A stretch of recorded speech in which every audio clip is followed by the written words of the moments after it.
오늘 함께 나누실 하나님의 말씀은 시편 23편 1절에서 6절입니다. 같이 저와 여러분이 한 절씩 교독하도록 하겠습니다. 여호와는 나의 목자시니 내게 부족함이 없으리로다.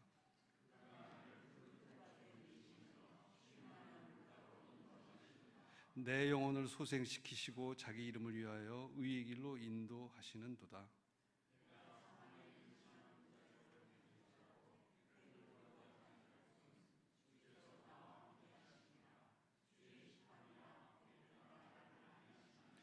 주께서 내 원수의 목전에서 내게 상을 차려주시고 기름을 내 머리에 부으셨으니 내 잔이 넘치나이다.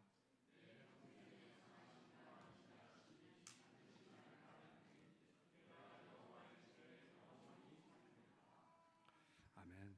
김건주 목사님께서 하나님을 의지하십시오라는 제목으로 말씀 전해 주시겠습니다.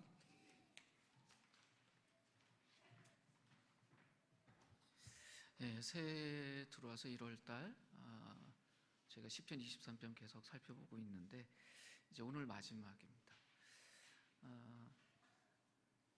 아마 저를 아끼는 선배님들은 저보고 멍청하다 그럴 것 같아요. 왜냐하면 설교자들이 피해야 될 본문이 몇 가지가 있어요. 너무 유명한 본문. 그리고 사람들이 굉장히 자주 이렇게 묵상할 것 같은 본문은 피해라 그래요. 왜냐면 알고 있거든요. 근데 교회라는 곳이 늘 알고 있는 걸 또 만나는 곳이지만 사람들의 기대는 새로운 거 만나고 싶어해요. 근데 올해 이제 새해 준비하면서 우리에게 정말 우리 공동체에 필요한 게 무엇일까? 제게 하나님 주셨던 말씀은 뭐 찾지 말고 나를 좀 찾아라 라는 메시지였어요. 우리가 늘 기도하죠. 하나님께 이런저런 것이 우리에게 필요합니다. 우리의 기도의 첫 출발점은 그곳입니다. 우리의 필요예요. 근데 잘못된 거 아니에요. 우리가 어떤 필요가 있을 때 하나님을 찾게 되면 그게 올바른 거죠. 근데 세상 사람들은 자신들에게 어떤 필요가 있어도 하나님 찾지 않아요. 그것이 목자를 잃어버린 인생의 특징이에요.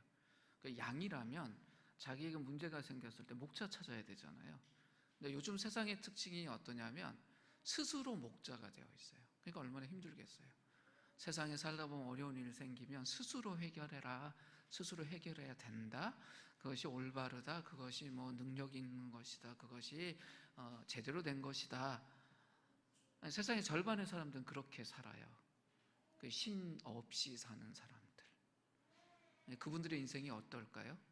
잘 될 때는요, 자기가 잘났다고 생각해서 무지하게 멋지게 살고, 그렇게 살지 못하는 사람 깡 무시하고 살아요. 우리가 매일 세상에서 보는 사람들이에요. 요즘 뭐 SNS라 그래서 뭐 이렇게 스마트폰 열면 자기들 일상들을 공개하는 분들 굉장히 많잖아요. 뭐 인스타그램인가요?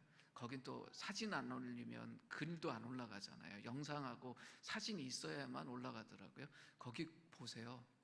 아주 소수의 사람들은 자기 힘들다고 도와달라는 이야기 하지만 대부분의 사람들은 너무 멋있어요. 어떻게 몇 끼 그렇게 아름다운 음식을 먹는지 보면 대단해요. 야, 이 사람 참 대단하다. 맨날 이렇게 예쁜 옷 입고 멋진 음식 먹고 멋있는 곳에 여행하고 저렇게 살까 싶어요. 근데 미디어학자들 이런 거 다 연구하고 또 분석하잖아요. 사진 달랑 한 장 찍어서 올린 사람 없대요.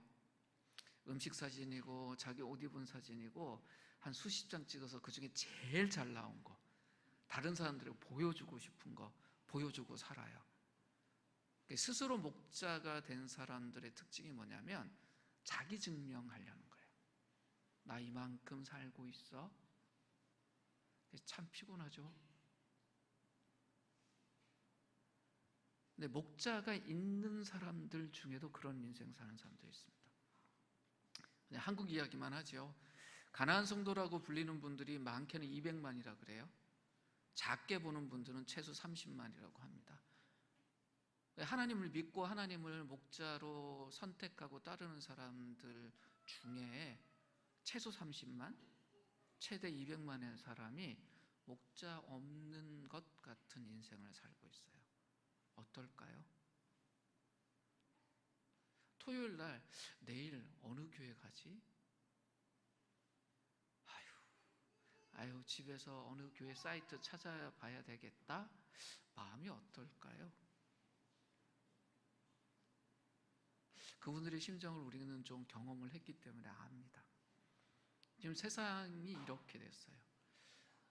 처음부터 목자를 만나지 못해서 스스로 목자가 되어 사는 사람들도 많고, 목자를 만났지만 이런저런 이유 때문에 목자가 부재한 인생을 사는 사람들이 꽤나 많습니다.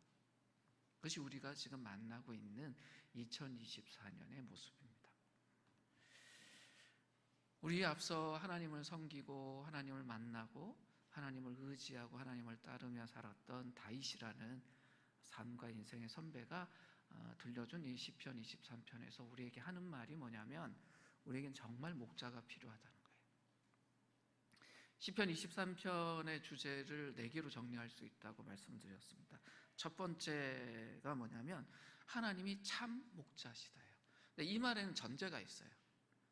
모든 인간은 양이라는 것이 다윗의 고백이에요. 그러니까 어쩔 수 없이 우리에게는 목자가 필요하다. 그런데 목자 참 잘 만나야 된다는 거예요. 하나님이 참 목자시다. 그래요. 하나님이란 목자를 만날 때만 우리가 제대로 인생 살 수 있다라는 거예요. 이 말씀 통해서 저희들이 돌아볼 게 있습니다. 우리 인생을 한번 돌아봐 보세요. 늘 내 옆에 목자 같은 존재들이 있고, 때로는 내가 나의 목자가 돼서 인생길 걸었던 지점들도 있는데요. 이렇게 과거 한번 돌아보시면 어느 때가 가장 내 인생에 안전하고 행복하고 좋은 시절이었나 한번 돌아봐 보십시오. 화려했던 시절이 아니라 정말 행복했던 시절이 어느 때였나 한번 생각해 보십시오. 다윗은 이렇게 이야기해요. 참 목자와 함께 걸었을 때다라고 이야기를 하죠. 그래서 이 시편 23편의 두 번째 주제가 뭐냐면, 그 참 목자인 하나님을 따르는 자들에겐 부족함이 없다. 그것이 다윗의 고백이에요. 그리고 다윗도 이렇게 고백합니다. 그 하나님을 따르는 자는 영혼의 안식을 누린다. 인생이란 것이요, 여러 가지 경험들을 하고 사는데 좋을 때도 있고 안 좋을 때도 있고 그렇습니다. 한국은 추나 추동 사계절 다 있잖아요. 지금 겨울을 지나고 있는데 우리 겨울은 희망이 있죠. 겨울 끝에 뭐가 있어요? 봄. 아유, 참 한국말 예뻐요. 봄. 네, 얼마나 좋습니까? 봄이 오니까 겨울을 통과할 때 어때요? 좋아요. 근데 봄 없이요, 내내 겨울이라고 생각해 보세요. 어떠실까요?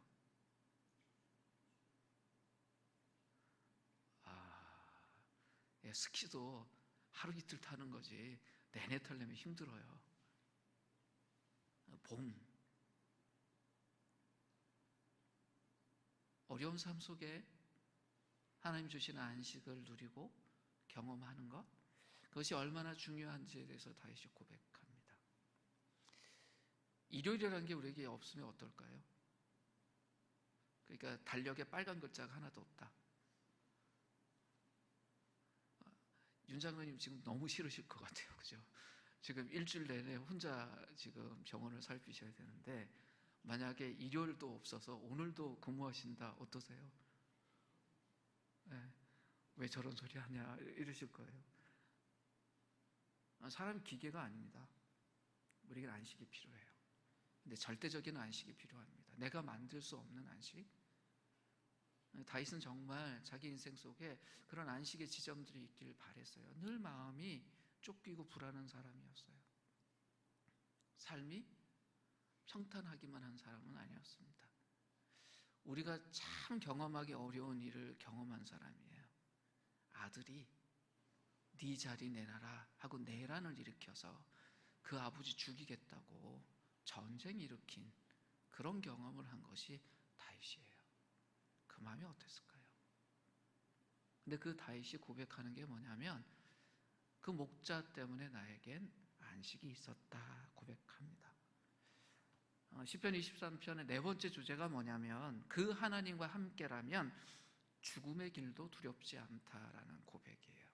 근데 여기에는 좀 슬픈 이야기도 있어요. 하나님과 함께하면 죽음 같은 경험은 안 하면 좋잖아요.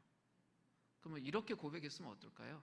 하나님과 함께하면 죽음 같은 어려움은 우리에게 없어요라고 고백했으면 좋겠는데 그건 거짓말이잖아요. 다윗은 정말 정직한 사람이에요. 이렇게 고백해요. 하나님과 함께라면 죽음의 길도 두렵지 않다.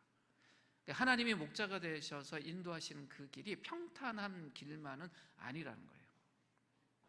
하나님이 목자이시기에 우리를 평탄한 길로 인도하십니다. 쉴만한 물가로 푸른 풀밭으로 인도하세요. 그러니 하나님이 인도하신 길을 따라가면 우리의 삶이 평탄합니다라는 말은 진리예요. 진실이에요. 그러니까 어떤 기독교 집회 갔는데 어떤 분이 하나님이 나의 목자가 되셔서 내 인생을 인도하셨으니 내 인생이 정말 평탄했습니다. 늘 푸른 풀밭에 있었습니다라고 고백하면 그 진실이에요. 저 사람 거짓말하는 거 아니야? 아니요, 진실이에요. 그런데 절반의 진실이에요. 하나님이 목자가 되셔서 인도하시는 우리의 인생길에도 푸른 풀밭과 쉴만한 물가만 있는 것이 아니라 죽음의 골짜기도 있어요. 다윗이 그 이야기를 합니다. 하나님이 인도하시는 것 따라 내가 평생을 살아왔는데 푸른 풀밭에 두신 때가 많았다. 쉴만한 물가에 두신 때가 많았다. 그러나 죽음의 골짜기도 통과했다. 그러면서 뭐라고 이야기해요? 그러나 그 죽음의 골짜기를 통과할 때도 문제가 되지는 않았다. 하나님이 목자이셨기 때문이다 라고 고백해요. 이 다윗의 고백을 온전히 받아들이는 것이 기독교의 신앙을 다 받아들이는 거예요. 우리 인생길에는요, 세상 사람들이 이해할 수 없는 안식이 있어요. 세상 사람들이 부러워할 만한 푸른 풀밭과 쉴 만한 물가가 있어요. 근데 세상 사람들이 보기에 야, 하나님과 함께 한다 그러면서 어떻게 저렇게 힘들게 살아라고 말할 만한 죽음의 골짜기도 있어요. 그러나 세상 사람들이 이해하지 못하는 게 있죠. 그 죽음의 골짜기를 통과하면서도 평안함을 유지하고 방향을 잃어버리지 않고 걸어가는 그 사람들의 모습에서 도무지 이 땅에서 사는 사람 같지 않은 이상함을 발견하게 될 것입니다. 그것이 시편 23편을 통해서 다윗이 우리에게 주는 이야기입니다. 우리 삶에는 많은 원수들이 있어요. 우리를 해치려는. 세상은 그리스도인들의 삶을 그냥 두지 않습니다. 세상은요, 그리스도인들이 망하길 바라요. 하나님을 따르는 그리스도인들이 망해서 이 세상의 진짜 주인이신 하나님이 그 주인의 자리에서 망궈지기를 바라는 것이 세상이에요. 사단이 하는 짓이 그거예요. 사단이 매일같이 열심히 하고 있는 일이 뭘까요? 하나님의 사람을 무너뜨리는 것, 하나님의 교회를 무너뜨리는 것, 이 세상 속에서 하나님의 흔적을 지우는 것, 그거 사단이 하는 거예요. 그런 원수들이 우리 주변에 가득해요. 다윗의 시편 23편 고백에도 그 원수들이 얼마나 다윗을 공격하는지에 대한 이야기들을 끊임없이 합니다. 근데 그 원수들의 공격 중에 최상의 공격이 뭐냐면 죽음이었어요. 사람은요, 죽음이라는 이 절대 공포 앞에서 쪼그라듭니다. 다른 어떤 두려움보다 우리를 힘들게 만드는 게 죽음의 공포예요. 나 죽을 것 같아 라는 느낌 드는 날이 있잖아요. 정말 견디기 힘들어요. 육체적인 고통 때문에 그럴 수도 있고, 심리적인 압박 때문에 그럴 수도 있고, 경제적인 여건이나 여러 가지 사회적인 관계 때문에 죽음을 경험하는 날도 있습니다. 힘들어요. 죽음의 고통을 느끼는 게 싫어서 스스로 목숨을 끊는 사람도 있습니다. 내가 이 두려움과 고통을 이 통증을 느끼는 것보단 사라지는 게 낫겠다. 우리를 향한 원수들의 최후의 무기가 뭐냐면 이 죽음이에요. 근데 다윗이 뭐라고 고백해요? 이 죽음도 내겐 문제가 되지 않았습니다 라고 고백해요. 하나님이 내 인생의 목자이셨기 때문입니다 라고 고백합니다. 그래서 4절에 다시 이렇게 고백하죠. 내가 비록 죽음의 그늘 골짜기로 다닐지라도 주님께서 나와 함께 계시고 주님의 막대기와 지팡이로 나를 보살펴 주시니 내게는 두려움이 없습니다 라고 이야기를 해요. 이 말씀을 한번 구체적으로 보십시오. 죽음의 그늘 골짜기가 어떤 거예요? 죽을 것 같은 느낌으로 가득 찬 인생길을 걸을 때라는 말이에요. 실제 죽었나요? 아니요. 죽을 것 같은 것이었어요. 이 죽음의 그늘 골짜기 지날 때 우리를 가장 힘들게 만드는 게 뭐냐면 두려움이에요. 그런데 그런 상황 속에서 다윗은 그 두려움은 해결됐다라고 이야기를 해요. 상황이 해결됐다는 게 아니에요. 죽음의 그늘 골짜기를 계속 통과하고 있었어요. 근데 두려움은 해결됐대요. 왜요? 하나님이 자기를 보호하고 지켰기 때문이다라고 이야기를 해요. 우리도 이런 고백할 수 있기를 바랍니다. 하나님이 나와 함께한다. 내 상황이 내가 통과할 수 없을 것 같고 죽을 것 같은 곳인데 하나님이 나와 함께 하시면 이것이 나에게 두렵지 않다. 이 고백이 우리 삶에 있었으면 좋겠습니다. 그런데 이 4절 하나님이 나에게 함께 하셨으니 죽음의 골짜기도 나에겐 두려움의 대상이 아니었습니다 라는 이 말씀을 통과한 이후에 만나는 다윗의 고백이 5절인데요 좀 이상해요. 5절 말씀만 볼까요? 주께서 내 원수의 목전에서 내게 상을 차려주시고 기름을 내 머리에 부으셨으니 내 잔이 넘치나이다 라고 되어 있어요. 같이 한번 읽어볼까요? 읽겠습니다. 주께서 내 원수의 목전에서 내게 상을 차려주시고 기름을 내 머리에 부으셨으니 내 잔이 넘치나이다. 지금 4절에 죽음의 골짜기를 통과했잖아요. 죽음의 골짜기를 통과하면서 뭘 생각을 했을까요? 다윗이 기대하는 것. 이 골짜기를 통과하고 나면 무엇이 기다리길 바라요? 푸른 풀밭이 있었으면 좋겠다. 쉴만한 물가가 있었으면 좋겠다 생각하잖아요. 우리가 어려움의 어떤 터널을 통과할 땐 희망이라는 걸 보고 가지 않습니까? 만약 희망이 없다면요. 그 골짜기 통과하는 것이 터널을 통과하는 것이 아니라 깊은 동굴 속을 들어가는 것 같을 거예요. 그럼 앞으로 나가고 싶을까요? 아니, 오늘 아침에 이렇게 운전해서 교회를 향해 오는데 평소에 주일날은 30분이 오거든요. 근데 갑자기 고속도로에 웬 차가 그렇게 많은지 꽉 차 있어요. 이게 왜 이러지? 그래서 내비게이션이 어떻게 되나 이렇게 해보니까 빨간 줄이 한참 있다가 그 다음에 노란 줄로 바뀌었다가 녹색 줄로 싹 바뀌는 게 보이는 거예요. 다행이죠. 만약 계속 빨간 줄로 나왔다 그러면 야 이거 고속도로에 차를 돌릴 수도 없고 얼마나 그랬겠어요. 그때 이제 내비게이션이 안내를 하더라고요. 13분간 정체입니다. 그럼 13분만 참으면 되는구나. 희망이 보이더라고요. 그리고 예상 도착 시간이 딱 적혀 있는데 뭐 10시 29분. 이거 아닌데. 평소보다 20분을 더 쓰는 거예요. 그래서 이때라도 도착할 수 있으면 다행이다라고 하니까 그래도 거기 있었지. 안 그러면 어땠을까요? 마음이? 제 마음이? 아마 10원짜리 욕도 나오고요. 별짓 다 했을 것 같아요. 이 주일날 아침에 왜 많은 차들이 나왔어? 뭐 누가 저 앞에서 뭘 했어? 뭐 온갖 상상하고 다 했을 거 아니에요. 우리가 무언가 통과할 때는요. 희망이 있어서 가는 거예요. 근데 5절 말씀 보면 주께서 내 원수의 목전에서 그래요. 아니 골짜기 통과하고 나왔는데 지금 뭐가 있다는 거예요? 원수들이 딱 기다리고 있다는 거예요. 죽음의 골짜기를 통과하고 나왔어요. 근데 지금 죽음의 골짜기를 통과하고 딱 나와서 다윗이 처음으로 본 게 뭐냐면 거기서 기다리고 있는 원수들의 시선이었어요. 마음이 어떨까요? 나 정말 죽을똥살똥 그 죽음의 골짜기 통과해서 나왔어요. 그럼 이젠 원수들도 아무도 없고 안전하고 평화롭고 정말 쉴만한 물가 푸른 풀밭 기대하고 거기서 좀 쉬고 싶었는데 원수들이 그냥 가득해서 자기를 쳐다봐요. 근데 더 놀라운 고백은 뭐라고 이야기하냐면 그 원수들의 목전에서 하나님이 내게 상을 차려주셨다라고 이야기해요.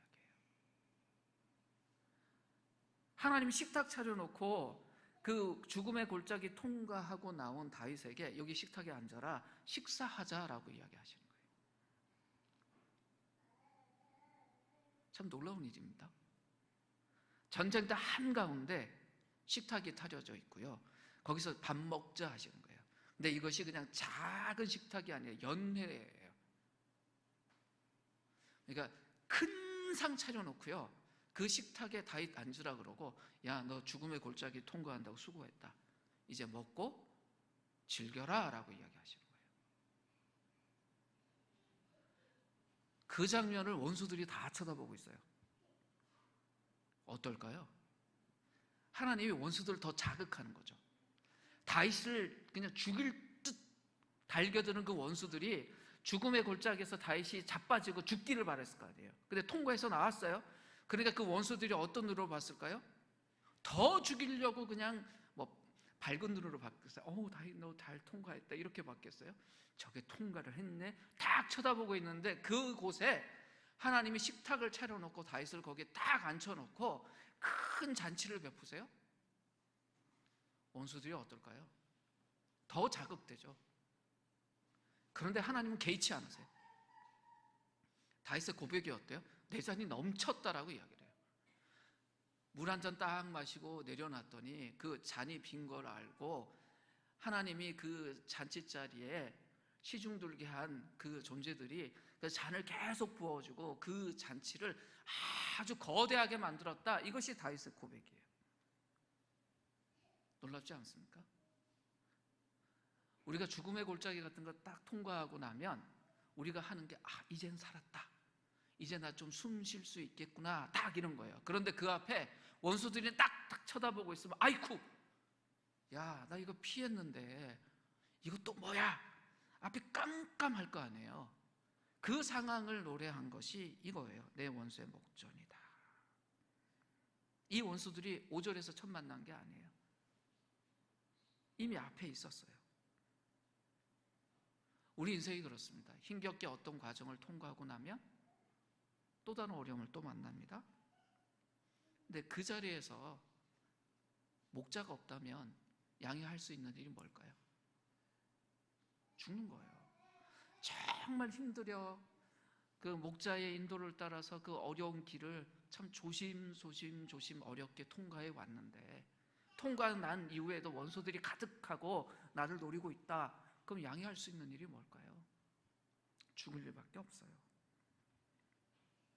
그런데 오늘 다윗이 뭐라고 노래하냐면, 그렇게 어려움을 통과하고 모든 힘을 다 쏟고 거의 탈진할 상태에 있는 나에게 하나님은 식탁을 주셨다라고 이야기를 합니다. 근데 여쭤보지요, 이 식탁이요, 다윗이 마련한 식탁입니까? 하나님이 마련한 식탁입니까? 하나님이 다윗을 위해서 준비한 식탁이에요. 다윗은 뭐만 하면 되나요? 그 식탁에 앉아서 먹기만 하면 돼요. 이게 다윗의 고백이에요. 이게 신앙이 무엇인지에 대해서 우리에게 말하는 거예요. 하나님은 우리를 위해서 밥을 차리시는 분이에요. 그리고 우리가 할 일은 하나님이 차려놓으신 그 식탁에 앉아서 밥 먹는 거예요.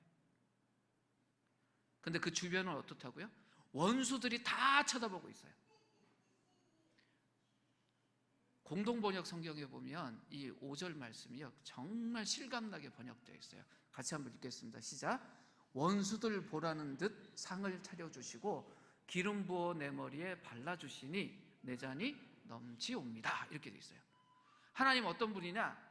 우리 인생 속에 어떤 지점에 세상 사람들이 보기에는 여전히 우리가 위기 속에 있고 죽을 것 같이 그렇게 보여서 세상 사람들이 우리를 공격하고 비웃고 막 그런 상황이 있는데, 식탁 떡 차려놓으시고는 하나님이 먹고 즐겨라 라고 이야기하신다는 거예요. 얼마나 놀라운 일입니까? 그럼 하나님 왜 이렇게 하시냐? 이유가 있어야 되잖아요. 다윗이 이렇게 고백하는 이유가 있습니다. 다윗이 살던 이스라엘뿐만 아니라 거기를 포함한 중동 지방에 아주 고대 때부터 지금까지 문화가 하나 있어요. 그 지역의 어떤 그 주인이 자신이 얼마나 부유한지를 자랑하고 싶으면 뭐 하면 될까요? 요즘 뭐 슈퍼카 막 사잖아요. 뭐 몇백억짜리 차 뭐 이렇게 하는데, 지금 말레이시아 살다 왔잖아요.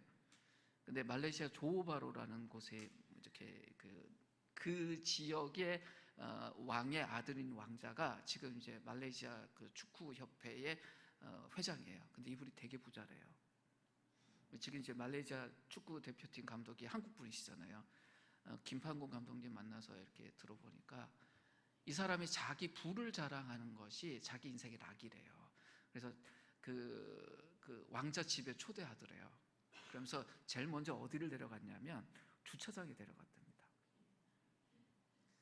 차가 한 300대 있더래요. 근데 전부 다 자기 차, 그 사람 차예요. 근데 차들이 뭔지 아시겠죠? 슈퍼카들을 300개가 있는 거예요.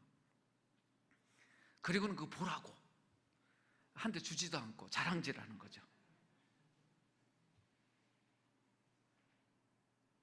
근데 이 중동 지방의 문화는 어땠냐면 음식을 정말 멋들어지게 차려서 손님들인데 정말 배가 터지도록 대접하는 것이 자기가 얼마나 부가 대단한지를 자랑하는 것이었어요. 그렇게 3번 하면 사람들이 인정한대요. 저 사람 정말 대단하다. 정말 대단하다. 이것이 여기 배경으로 깔려 있어요. 하나님이 다윗을 지금 식탁에 차려놓고 엄청나게 음식을 대접하고 있다. 이건 뭐예요? 야, 너 원수들 잘 봐. 얘가 내 양인데 내가 이 양의 목자인데 나 얼마나 대단한지 한번 볼래? 이게 다윗의 고백의 내용입니다. 다윗은 뭘 이야기해요? 하나님이 자기 인생을 통해서 하나님이 얼마나 대단하신 분인지를 나타내셨다는 거예요. 하나님은 그렇게 우리 안에서 일하시는 분이에요. 우리가 연약하고 힘들고 깨어지고 그런 일들 속에 막 부딪히고 있을 때 하나님은 그 자리에서 우리의 목자이신 하나님이 얼마나 대단한 분이신지를 보이시면서 동시에 그 양인 우리가 얼마나 소중한 존재인지를 드러내신다는 거예요. 이런 장면은 성경에 참 많습니다. 예수님의 사역 속에서 드러나요. 예수님이 삭개오라는 사람의 집에 방문한 적이 있어요. 이 사람이 세리장이었어요. 굉장히 무시되던 사람이에요. 주변 사람들이 보면 이 세리장 삭개오를 굉장히 싫어하고 죄인이라고 여겼어요. 그런데 예수님이 이 삭개오의 집에 들어가십니다. 그랬더니 군중들이 분노하면서 이야기를 해요. 뭐라고 이야기했냐면 그가 죄인의 집에 손님으로 하룻밤을 보내기 위해서 들어갔다라고 하면서 수근수근거렸어요. 근데 예수님 어떻게 하세요? 거기 가서 같이 식사하세요. 야, 너 나랑 같이 밥 먹자 그러셨어요. 주님이 삭개오하고 같이 밥을 드셨어요. 그러니까 삭개오의 원수들이 얼마나 화가 났을까요? 근데 그 일을 통해서 하나님이 얼마나 삭개오를 사랑하고 삭개오가 소중한 존재인지를 드러내버리세요. 이것이 우리 인생을 향한 하나님의 모습이에요. 지금 우리가 죽음의 골짜기를 통과하는 것처럼 어려운 상황에 있을 수 있습니다. 근데 그 골짜기 끝에 무엇이 있을까 기대가 없으면, 희망이 없으면 우리가 통과하기 어려워요. 근데 그 골짜기 저편에 뭐가 있다고요? 다윗이 뭐라고 노래해요? 하나님의 식탁이 있다. 하나님이 우리를 위해서 준비한 식탁이 있다. 그러니 지금 그 과정을 통과하고 있다면 그 식탁 기대하고 가자라고 이야기를 합니다. 내 손으로 차리는 식탁이 아니고요, 하나님이 차려서 다 기다리고 계신 식탁. 하나님 그거 준비하시는 분이에요. 우리를 살리기 위해서 준비하시는 식탁. 예수님도 이런 적이 있습니다. 예수님 십자가에 못 박혀 죽으시고 그 일이 벌어졌을 때 제자들이 크게 실망하고 고향으로 돌아갔죠. 갈릴리 바닷가로 돌아갔습니다. 돌아가서 그들이 한 행동이 뭐냐면 다시 어부로 돌아간 것이었어요. 금이 한양한 게 아니잖아요.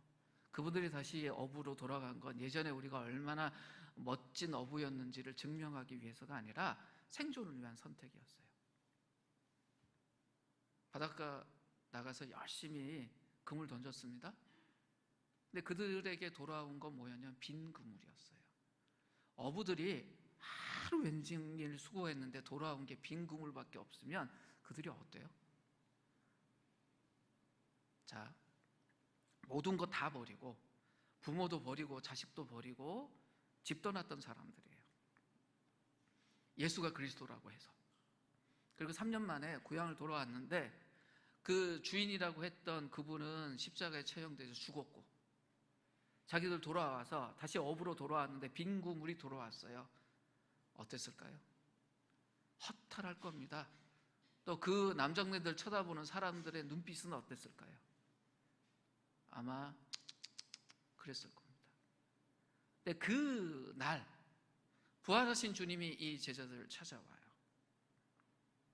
그 절망의 깊은 어려움 속에 있는 제자들을 찾아오십니다.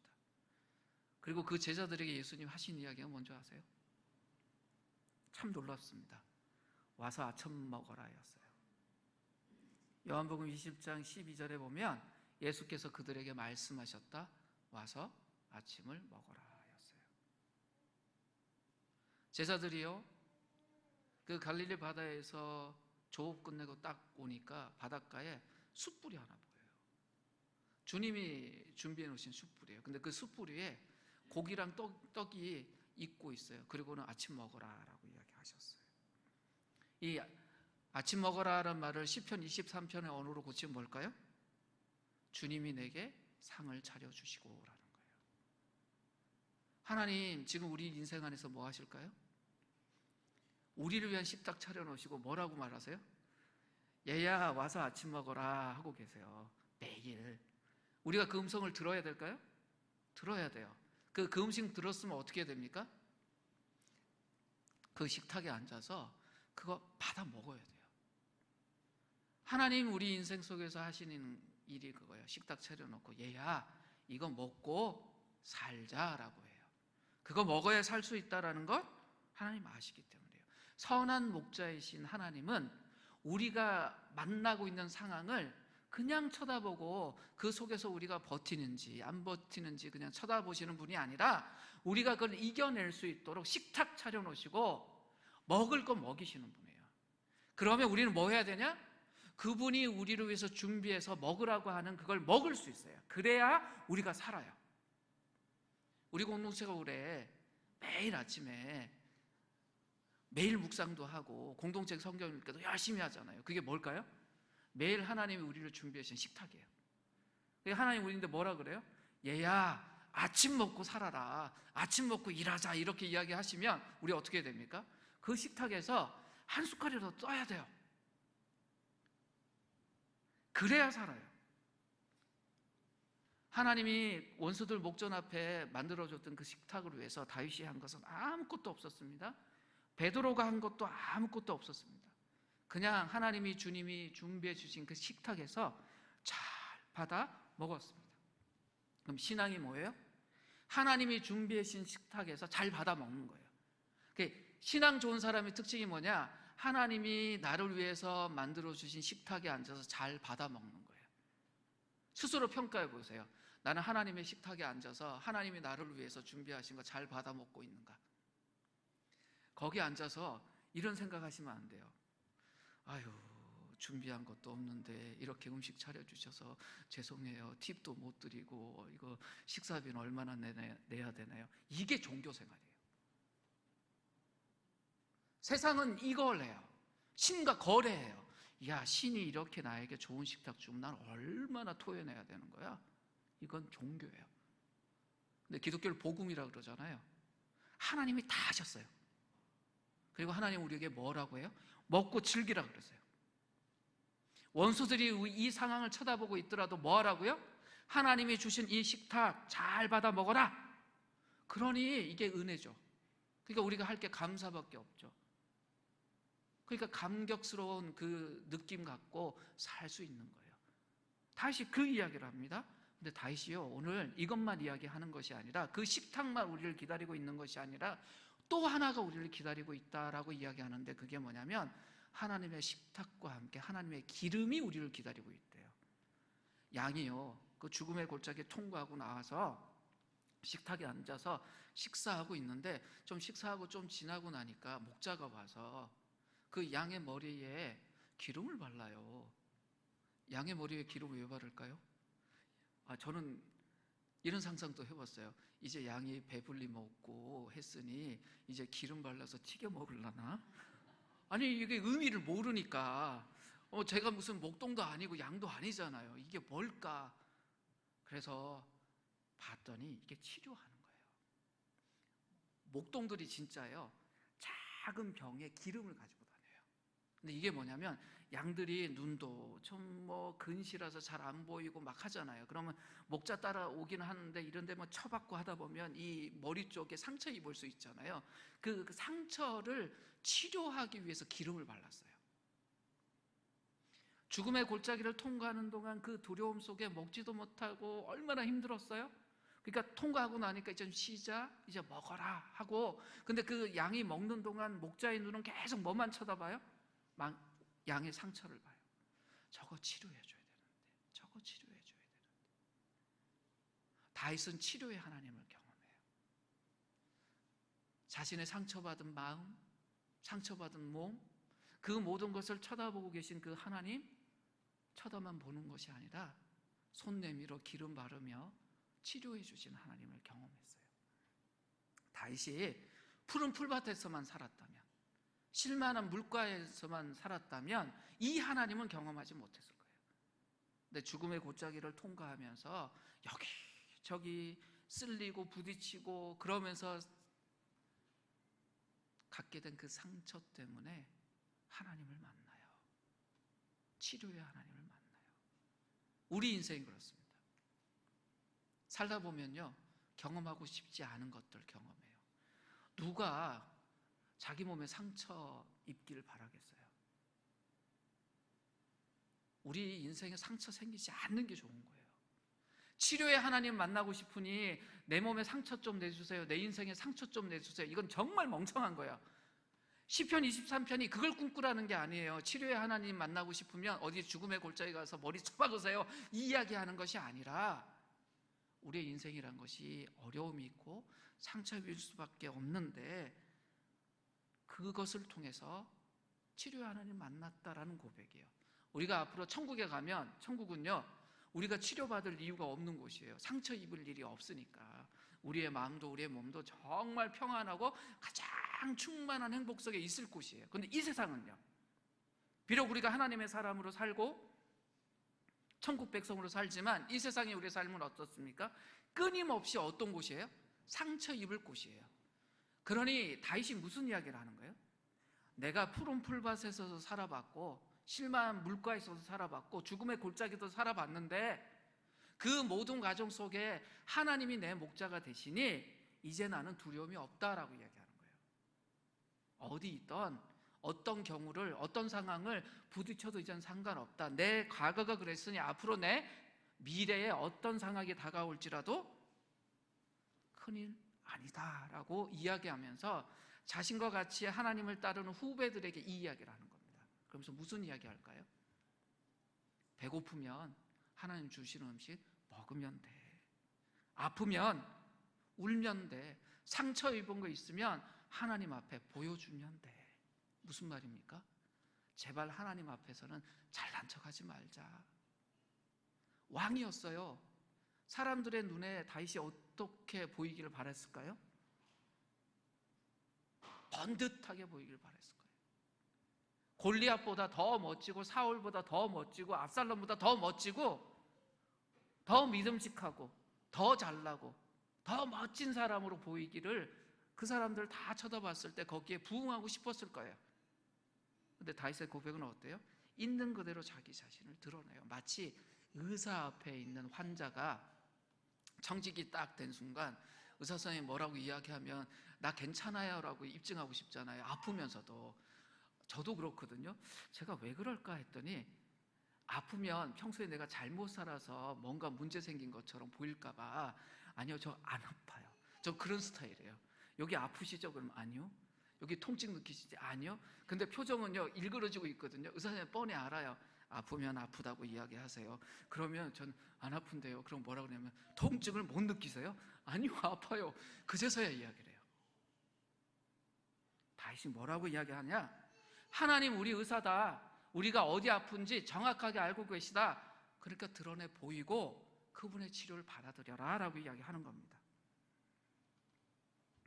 하나님 앞에서 우리가 눈물 흘리는 거 그냥 눈물 흘리는 게 아니에요. 그 눈물 보시고 의사이신 하나님이 우리가 어디가 아픈지, 어디를 어떻게 치료해야 되는지 그분의 진료 카드에 기록하고 계세요. 그리고 우리의 눈물 닦아주시고 우리에게 기름 부으시면서 하나하나 치료해 주시는 분이 하나님이세요. 이 시편 23편의 결론, 가장 중요한 메시지가 뭘까요? 하나님 의지하라는 거예요. 목자이신 그 하나님 의지하라는 거예요. 그냥 목자를 구경하지 말라는 거예요. 야, 저 목자 앞에서 잘 가네. 어머, 저 목자 저 양에게 잘하네. 구경하고 박수하고 뭐 칭찬해주고 이게 아니라 네가 저 목자의 양이 되라는 거예요. 하나님 정말 참 목자시지 않냐? 그러면 너는 양다운 양이 되라. 저 목자인 데 가서 나 아파요, 나 배고파요, 의지하고 매달려라, 기대해라. 그것이 시편 23편의 이야기예요. 우리가 해야 될 게 뭘까요? 우리 개인도 그렇고 우리 공동체가 이 2024년에 해야 될 일이 뭘까요? 우리 실만한 물가에도 있었습니다. 지난 7년을 돌아보면 푸른 풀밭에도 있었어요. 근데 죽음의 골짜기를 통과한 적도 있습니다. 하나님이 우리 앞에 식탁을 차려놓으셨습니다. 그 앞에서 아유 하나님 7년 동안 수고하셨는데 이제 우리가 하나님 식탁 차려드려야죠. 아 이거는 제끼고요. 저희가 한 달 동안 식탁 잘 준비할 테니 그 식탁에 오셔서 드세요. 그러실래요? 아니면 하나님 우리 위해서 만들어 놓으신 그 식탁 위에 딱 앉으셔서 하나님 감사합니다 하고 드실래요? 어느 것이 신앙입니까? 후자예요. 앞은요 종교예요. 아유 죽음의 골짜기 통과해 주신 것도 감사한데 우리 좋은 식탁 차려주실 테니 이 식탁에 있는 음식 잘 드시고 우리한테 복 주세요. 이건 종교예요. 종교의 길을 걸을 거냐 복음의 길을 걸을 거냐 저희 선택해야 됩니다. 처음에도 말씀드렸지만 우리가 처음 기도할 때는요 우리에게 필요가 있어서 기도해요. 그 잘못된 거 아니에요. 우리가 어떤 필요가 있을 때 우리의 목자이신 하나님 찾는 거 그거 자동적으로 해야 돼요. 양이 자기인데 문제가 생겼을 때 어떻게 해야 돼요? 목자인데 빨리 가서 툭툭 목자 건들고 나 아파요 나 배고파요 해야죠. 근데 그 문제가 해결되도록 계속 기도하다가 제일 마지막에 드리게 될 기도는 뭘까요?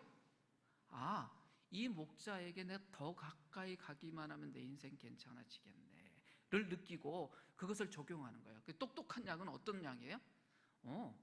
목자 옆에 붙어 있으면 되겠구나. 그러면 내가 목자 툭툭 건들지 않아도 목자가 나인데 먹을 것도 주고 치료도 해주고 좋은 데로 인도하겠구나. 그러니까 마지막에 기도할 때 구하게 되는 건 뭘까요? 그 필요들을 넘어서 목자 그 자체예요. 시편 23편이 우리인데 그 이야기하는 거예요. 어떤 필요 때문에 기도하고 하나님하고 교제하고 만나게 된 거 좋다. 근데 마지막에 우리가 정말 궁극적으로 구해야 될 것이 무엇이냐? 하나님 그분 자신이다. 그래서 오늘 마지막으로 6절 말씀 보겠습니다. 같이 읽을까요? 읽겠습니다. 내 평생에 선하심과 인자하심이 반드시 나를 따르리니 내가 여호와의 집에 영원히 살리로다 라고 이야기해요. 이런 고백을 해요. 자기 인생 내내 하나님의 선하심과 인자하심이 자기를 따라다녔대요. 근데 다윗의 삶이 그런 삶이 아니잖아요. 그런데도 이렇게 이야기해요. 뭐예요? 어떤 상황 속에서 내가 정말 힘들게 살고 흔들리고 했는데 다 돌아보니 흔들리고 비틀어진 건 나였지 목자이신 하나님은 아니더라. 그래서 내가 이거 통과했더라. 그러고 보니 앞으로도 하나님 그럴 것이다. 그런데 뭐라 그러냐면 내가 여호와의 집에 영원히 살리로다 이야기를 해요. 근데 보세요. 하나님의 집에 언제 살아요?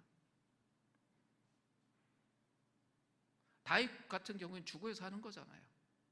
우리 같은 경우에는 그 영원한 천국이 임해야 사는 거잖아요. 근데 다윗의 고백은요 마치 그 집에 지금 사는 것처럼 고백해요. 내가 여호와의 집에 영원히 살리로다. 지금도 이미 산다라고 이야기를 해요. 하나님을 추구하는 사람은요 이 땅에서 하늘 사람으로 삽니다. 천국이란 것이 저기 어디 공간에 떠 있는 신기루 같은 게 아니잖아요. 하나님이 계신 곳이잖아요. 하나님 나라 백성의 특징이 뭐냐면 이 땅에서, 이 세상에서, 지금 현세에서, 지금 나의 삶 속에서 하나님 나라를 사는 거예요. 다윗의 고백으로 하면 여호와의 집에 사는 거예요. 지금 다윗이 어떻게 하고 있냐? 죽음의 골짜기 통과해서 하나님이 준비해 주신 그 식탁에 앉아서 자기 인생을 쭉 돌아보고 나니 와우, 뭐가 보여요? 하나님의 집이 보여요. 나 저기서 살아야 되겠다. 내가 쭉 그렇게 하나님과 동행해 왔는데 나 저기서 살아야 되겠다. 주변 상황이 힘들어도 나 하나님과 동행하면서 저기서 살아야 되겠다. 이렇게 고백합니다. 우리가 만나는 현실이 어떻습니까? 좀 어려운 말로 종말론적이에요. 요즘 세상에 희망이 있습니까? 기후위기라는 말 많이 들으시죠? 지구가 고장났대잖아요. 지금처럼 우리가 그냥 계속 살면 몇 년 지나면 난리 난대잖아요. 코로나의 원인도 인간들이 범하지 말아야 되는 자연세계를 계속 침범했기 때문에 그랬다라고 말하는 사람들도 있어요. 요즘 뭐 그런 이야기 많이 하잖아요. CO2 가스 줄여야 된다 그런 이야기 많이 하잖아요. 그래서 육식 그만해야 된다는 말도 합니다. 뭐 축산업에서 나오는 CO2가 그렇게 많대요. 우리 소고기 그만 먹어야 된다는 이야기예요. 근데 그 이야기 듣고 제가 절망을 느꼈어요. 아니 고기 못 먹는 인생이 무슨 기쁜 인생이야. 아우, 풀만 뜯어먹고 어떻게 살아. 근데 CO2는 줄여야 되겠고, 야 세상 정말 종말이다. 육식의 종말이라는 책도 나왔어요. 그러니까 정말 세상 종말론적이다. 근데 주변 보면요, 사람들이 그렇게 인식하고 사나요? 아니요. 지금 나는 내가 살고 있는 이것이 전부인 것처럼 인스타하고 들어가 보세요. 다 현세적으로 살아요. 그 속에 우리가 살아요. 그럼 우리가 어떻게 살아야 됩니까? 오늘이란 이곳에서 다윗처럼 살아야 돼요. 다윗이 이 땅에서의 요즘식으로 말하는 웰빙만 추구했다면 이런 고백이 나왔을까요? 이런 노래가 나왔을까요? 아니에요. 다윗은 현세적으로도 참 멋진 삶을 살고 풍요롭게 산 사람이지만 하나님의 집을 바라보고 산 사람이에요. 그리고 자신이 하나님의 집이 되기 위해서 애썼던 사람이에요. 자신의 인생을 통해서 하나님을 드러내는 인생 살고 싶은 사람이었어요. 그래서 자신 주변의 사람들에게 자기가 경험한 하나님, 자기가 누리고 있는 하나님을 이야기해요. 그런 의미에서 우리는 작은 다윗으로 21세기의 다윗으로 살아야 돼요. 그러니까 그런 다윗들이 모였으니 우리는 다윗의 군대인 거죠. 하나님을 드러내는 우리 인생을 통해서, 지금 나의 인생을 통해서. 많은 사람들이 그런 이야기 하지 않습니까? 마지막 때가 가까우면 하나님이 하나님의 군대를 일으킬 것이다. 어떤 군대를 일으킬까요? 골리앗 같은 존재들을 세워놓으실까요? 아니면 다윗 같은 존재들을 세워놓으실까요? 다윗 같은.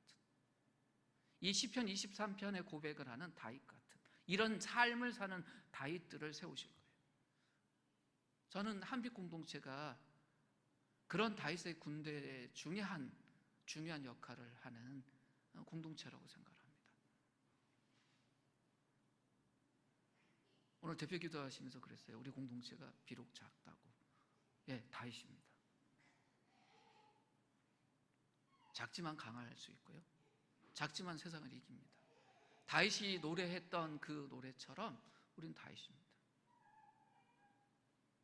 시편 23편 마지막 결론을 하죠. 다윗이 이 시편을 이렇게 시작해요. 여호와는 나의 목자시니 내게 부족함이 없습니다. 그리고 그 내용을 2절부터 6절까지 쭉 이야기를 했습니다. 우리가 이 고백을 우리 삶의 모토로 붙잡고 실제적으로 살기를 원합니다. 여호와가 나의 목자다. 나의 목자예요. 우리 목자가 아니에요. 나의 목자예요. 그랬더니 내게 부족함이 없다. 오늘 다시 우리는 우리에게 물어야 됩니다. 내가 정말 그분의 양이냐? 정말 하나님의 양다운 양이냐? 그냥 저희 이름표 붙이잖아요. 네, 양이라고 붙여놓고는 염소가 되거나, 양이라고 붙여놓고는 목자가 되거나, 양이라고 붙여놓고는 이리가 되면 안 되잖아요. 그러니까 우리가 정말 양다운 양이냐? 신앙은요, 하나님 앞에서 양이 되는 거예요. 양다운 양이 되는 거예요. 자, 1월을 마무리하는 이 시기에 우리가 다시 2024년의 삶을 내다보면서 도전했으면 합니다. 하나님 나의 목자시니 내가 하나님의 양이 되겠습니다. 다윗의 고백처럼 이제 내 삶에 부족함이 없게 해 주십시오. 내가 스스로 목자의 자리에 서지 않도록 늘 지팡이와 막대기로 지도해 주시고 인도해 주십시오. 이 마음을 품고 우리가 하루하루의 삶을 또 2024년의 삶을 살면서 하나님의 식탁에서, 그 풍성한 식탁에서 하나님이 준비하신 것을 먹고 그 힘으로 승리하는 삶을 사는 우리 모두가 되었으면 합니다. 이제 함께 기도할 때 우리 자신을 돌아보고 우리 공동체를 돌아보면서 하나님 앞에서 정말 양이 되겠습니다. 하나님의 풍성한 식탁에서 하나님의 것을 먹으며 살겠습니다. 이 마음 품고 함께 기도하겠습니다.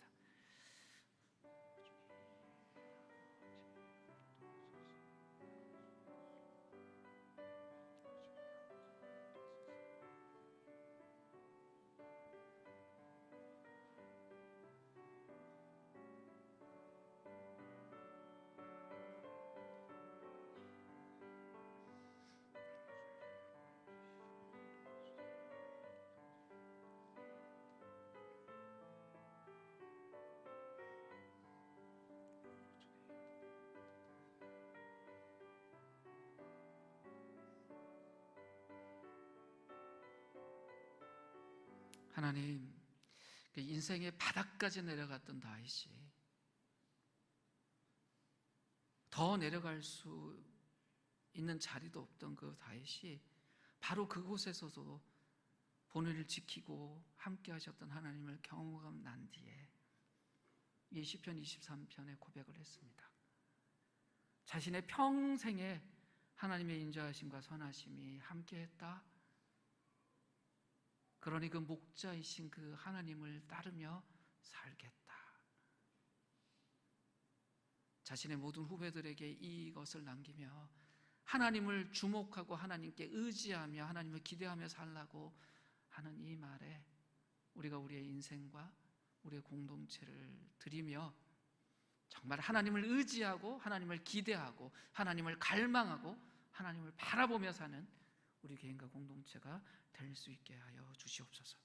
하나님이 우리를 위해서 준비하신 그 식탁에 앉아 하나님과 함께 하나님을 경험하고 하나님을 누리고 하나님이 우리에게 주시는 그 은혜를 나의 것으로 받아들고 누리고 경험하며 사는 우리가 될 수 있도록 내 스스로 내 인생의 식탁을 차리는 것에만 내 인생을 사용하지 않도록 나를 통하여 하나님이 드러나도록 내가 하나님의 집이 되고 하나님의 그 거하심이 드러나는 인생이 될 수 있도록 하나님의 선한 양으로 하나님의 앞에 있는 정직한 양으로 살 수 있는 우리 모두가 되게 하여 주시옵소서. 예수님의 이름으로 기도드립니다.